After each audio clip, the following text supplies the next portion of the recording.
So, if you spend like 15 minutes silently hacking a security camera, why would you immediately use a hydraulic ram to blow the front door off its hinges? Right. It makes no sense.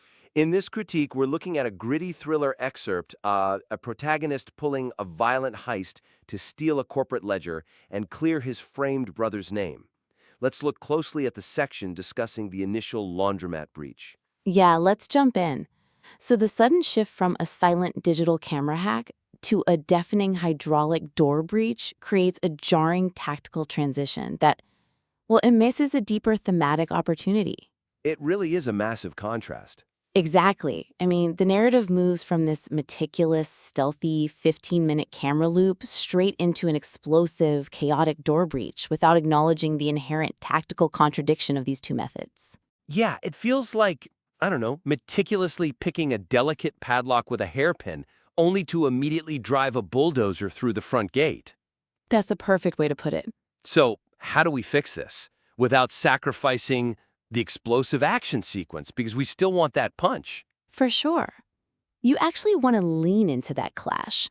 The suggestion here is to intentionally highlight this mechanical contradiction to mirror the protagonist's internal loss of moral control. Okay, I see what you're going for. Make it deliberate. Right.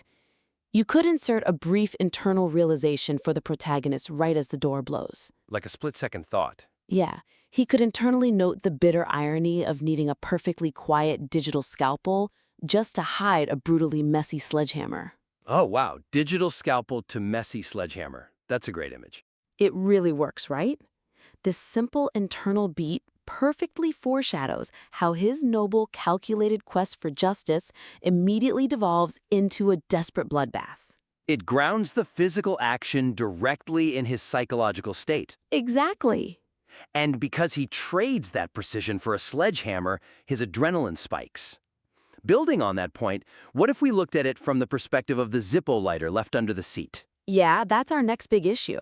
Utilizing a dropped custom-engraved lighter as the fatal clue relies on a familiar thriller trope that disconnects from the story's unique focus on accounting and paper trails. Wait, really? I kind of didn't mind him dropping the lighter. You didn't? No, I mean, an adrenaline crash causing fine motor skill degradation is highly realistic. The physiological dump makes total sense to me. Well, it is realistic. You're not wrong about the physiology. Right, so why change it if it works realistically? Because realism isn't always the most satisfying narrative choice.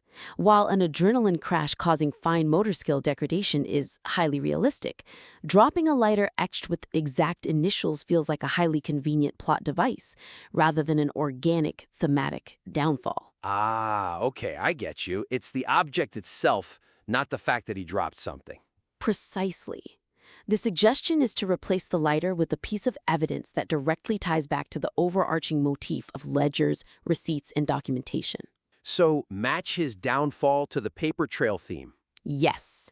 Instead of a lighter, the dropped item could be a piece of the protagonist's own meticulous paper trail. Oh, like what? Well, for instance, it could be a torn, blood-stained page of his handwritten notes tracking the CEO's shell companies. Oh man, that is so much stronger. Right?